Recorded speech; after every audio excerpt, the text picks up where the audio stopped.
So that there was a major change as it related to the makeup of the legislature. The Republicans had a significant majority, a veto-proof majority at that point, and the process was one of what was going to happen now that the makeup of the legislature was significantly different. The Senate was also, at this point in place in time, changing over also.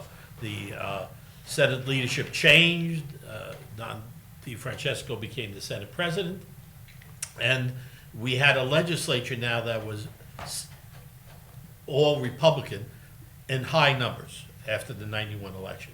So the first question, I think, really is what was the position, where were the Republican majority moving? And Chuck Italian obviously worked with the majority leader and his staff with Don on the issue. So what was the first thing that you saw, Chuck, at that point that had to be done? Well, thank you, Joe. And Governor, it's good to be here. The first part of my agenda was to reduce the tax, and that was to reduce the sales tax, although everyone was telling me you can't do that. I remember we went to a home news editorial board, and Bob Franks, the late Bob Franks, was with me, and the editors asked me, well, what's your first item on the agenda? I said, to reduce the sales tax by 1%.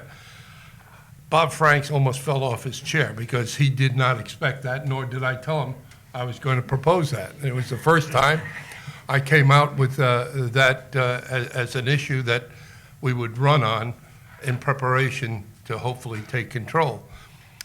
And I had talked to Steve Califer. A lot of you folks know Steve. He's a very influential businessman, and Steve had discussions with me and had indicated that it should be reduced to 5% rather than 6%. And I said, Steve, you can't do that. That's $2.8 billion or thereabouts, and we just couldn't do that. So we settled on the 1%, and we settled in the Assembly on the 1%, and it became a difficult proposition initially in the Senate, and I wish Don was here so that I don't say anything out of order, but since he's not here, I can.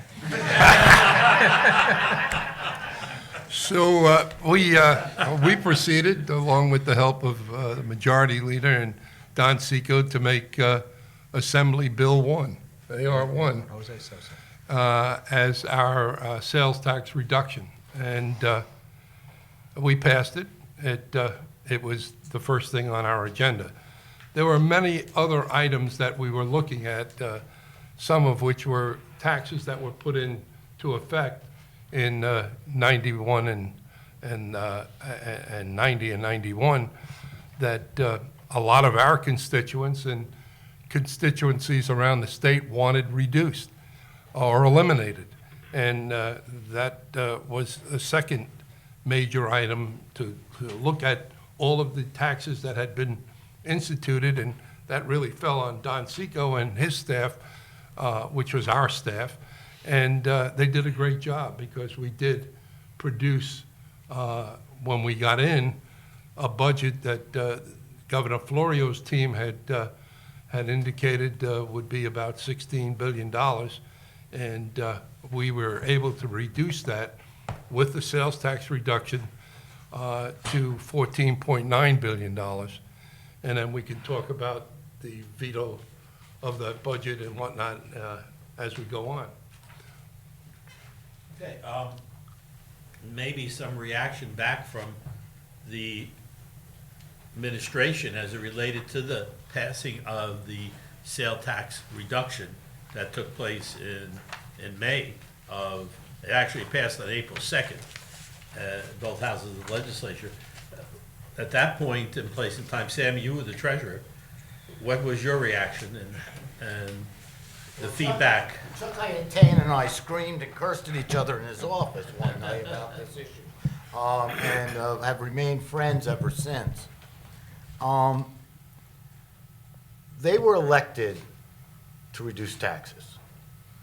And Chuck, I think, is being a wee bit modest that he just came up with the idea of Assembly Bill number 1 to reduce. He was going to reduce the sales tax no matter what. I thought both for, and I think the administration thought for both the short term and the long term, that this was a problem, given the outline that we heard earlier. But I think there's also an important part of the conversation that got lost in that while there was this war over the sales tax, then Assemblyman Frelinghuysen, and then Senator Littell, and members of Don's staff and the Senate staff were in the Treasurer's office working on the underlying budget issues. So that in some ways, and I think this is part of what the governor's outlined, it teaches you maybe something that's different from today or different in our politics, is that we were going to go to war over the sales tax at some point. But underneath of that, there was this quiet working, and you remember those sessions where we had them, they sat around the treasurer's conference room, and we shared everything with them. They saw we decided that if you wanted to be a partner, you're going to have to not only get the glory of, you're going to have to bear the burden of the decisions. Did this start after they were sworn in? Yes. Yeah. And I have to give now and perhaps soon to be chairman of the House Appropriations Committee and a good friend of mine, Rod Frelinghuysen, a lot of credit because he went to school during that session. And I felt as if both in those rooms and private conversations I had with him, we were working out some underlying stuff that kept the government going, that made some changes, that achieved some of the objectives that the governor wanted, while the sales tax rode the headline. And I think that is too little noticed, and perhaps something that may not, if the position was switched or today, that you would have happen. And I think that was somewhat a measure of, we were going to have our political fight, but we weren't going to tear up the house while we did it. And I think that was a difference here. And to this day, I have a lot of respect for Rod Frelinghuysen because he took on the burden. He carried water for you, Mr. Speaker, on the sales tax, but other than that, he was pretty good egg. If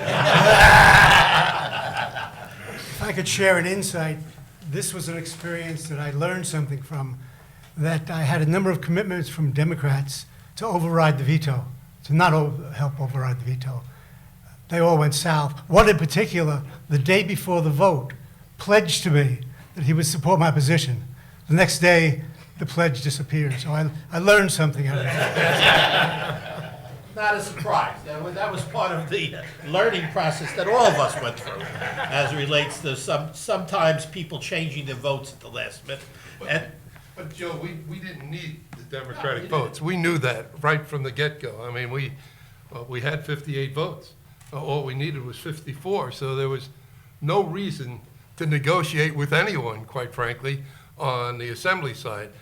The Senate side, as I indicated, was a little bit of a problem, and that background some of you may not know. Don DeFrancesco did not want to reduce the sales tax. In fact, his comment to me was, well, now wait a minute, Chuck, you made that pledge, and so did John Dorsey, but John Dorsey's not the Senate president. I am. I said, well, Don, what the hell difference does that make?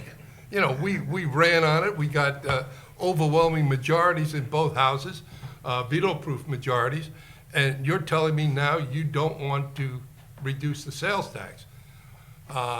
And fortunately, with Don's help and Jack's help, and we got together in Don's office, and he wanted a few things to be taken care of, which I agreed to, and that's how it passed the Senate, because I had to worry if we had gotten a veto, and we'll go into talking to the governor at Drumthwacket about that, but we needed all of Don's votes in the Senate to override a veto. What were his objections? Who? Don's? He thought the budget could not work with that sales tax reduction. That was his That was his way of looking at it. He, quite frankly, was wrong, because as it turned out, we got better revenues, even with that sales tax reduction. Now, you may say no, but when the budget was passed, it was overridden, but it worked. Now, I remember Ray Lesniak getting up on the Senate floor saying, what Chuck Hytaian did is going to kill children in the street. That never happened.